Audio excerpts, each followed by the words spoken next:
Hi dears, welcome back to my channel. இன்றைக்கி நம்ம பார்க்க போகிறது ரெஸ்டாரண்ட் ஸ்டைலில் ஒரு சாம்பார் சாதம். ரொம்ப ஈஸியாக, ரொம்ப டேஸ்டியாக, சிம்பிளாக நம்ம வீட்லேயே செஞ்சு முடிச்சிடலாம்.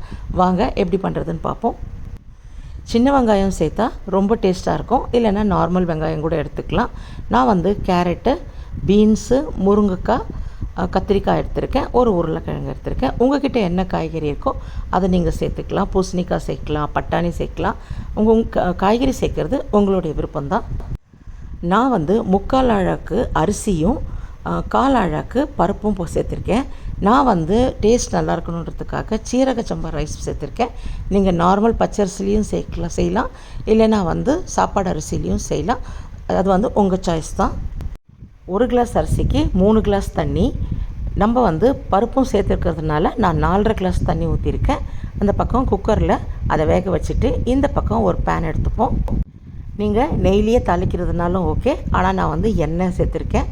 அதுக்கப்புறமா நான் நெய் சேர்த்துப்பேன். இதில் கடுகு, சீரகம், ஒரு 2-3 வெந்தயம் போடுங்க. வெந்தயம் ஜாஸ்தி சாக்கிடாதீங்க. அதுக்கப்புறமா சின்ன வெங்காயம், பூண்டு, பச்சை மிளகாய், தக்காளி சேர்த்து நல்லா வதக்கிக்கோங்க. கருவேப்பிலை சேர்த்துக்கோங்க. கருவேப்பிலை, கொத்தமல்லிலாம் வாசனை கமகமான்னு இருக்கும், உடம்புக்கும் ரொம்ப நல்லது. இப்போ நான் காய்கறிங்கெல்லாம் சேர்க்க ஆரம்பிச்சிக்கிறேன்.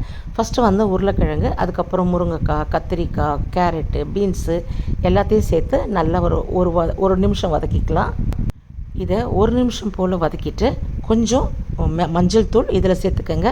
நான் ஏற்கனவே ரைஸில் பெருங்காயம், மஞ்சள் தூள், சீரகம் சேர்த்துருக்கேன். அதனால் அதுக்கு தகுந்த மாதிரி அதில் ஒரு 1/2 ஸ்பூன், இதில் ஒரு 1/2 ஸ்பூன் சேர்த்துக்கிட்டிங்கன்னா 1 ஸ்பூன் கரெக்டாக இருக்கும். அதுக்கப்புறமா காரத்துக்கு தேவையான நான் குழம்பு மிளகாத்தூள் தான் சேர்க்குறேன். இதையே நம்ம அரைச்சி செய்யும்போது டேஸ்ட் இன்னும் நல்லாயிருக்கும். நான் இருக்கிற மிளகாத்தூளில் தான் சேர்க்குறேன். இது வீட்டில் அரைச்ச குழம்பு மிளகாத்தூள். அதை சேர்த்துட்டு தேவையான அளவுக்கு புளி தண்ணி சேர்த்துக்கலாம். இப்போது காய் வேகிறதுக்கு நல்லா கொதிக்கிட்டோம். இந்த பக்கம் அதுக்குள்ளே நம்ம ரைஸு என்னாச்சுன்னு பார்ப்போம். உப்பு, காரம் எல்லாமே உங்கள் டேஸ்ட்டுக்கு தகுந்த மாதிரி பார்த்துக்கோங்க. ஏன்னா இப்போயே அதை சேர்த்துட்டோம்னா அதுக்கப்புறம் உப்பு சேர்த்தா நல்லா இருக்காது. அவ்வளோதான். இப்போ நம்ம ரைஸ் எப்படி இருக்குன்னு பார்ப்போம். ப்ரெஷர்லாம் நல்லா அடங்கினோன்னு திறந்து பார்த்தீங்கன்னா நம்ம சாப்பாடு எவ்வளோ சூப்பராக வெந்திருக்கு பாருங்கள். இப்போ நம்ம இந்த பக்கம் வேக வச்சுருக்கிற காய்கறிங்க, அந்த குழம்பு அப்படியே இதில் சேர்ந்து நம்ம கலர ஆரம்பிச்சிடுவோம். நெய் இதில் கொஞ்சம் தூக்கலாக இருந்தால் நல்லாயிருக்கும். நான் 3 டேபிள் ஸ்பூன் நெய் ஊற்றிருக்கேன். ஜாஸ்தி வேணும்னா ஊற்றிக்கங்க, கம்மி பண்ணணுன்னா பண்ணிக்கோங்க, உங்களுடைய ஆப்ஷன் தான். இப்போ நம்ம கை நிறைய கொத்தமல்லியை கட் பண்ணி அதில் சேர்த்துட்டு ஒரு 5 மினிட்ஸு நீங்கள் மூடி போட்டுருங்க. எதுவும் கலக்காமல் 5 நிமிஷம் கழித்து அதை திறந்து பாருங்கள். கம்மன்னு சூப்பராக வீட்லேயே சாம்பார் சாதம் ரெடி. ட்ரை பண்ணுங்கள், எப்படி இருக்குன்னு சொல்லுங்கள்.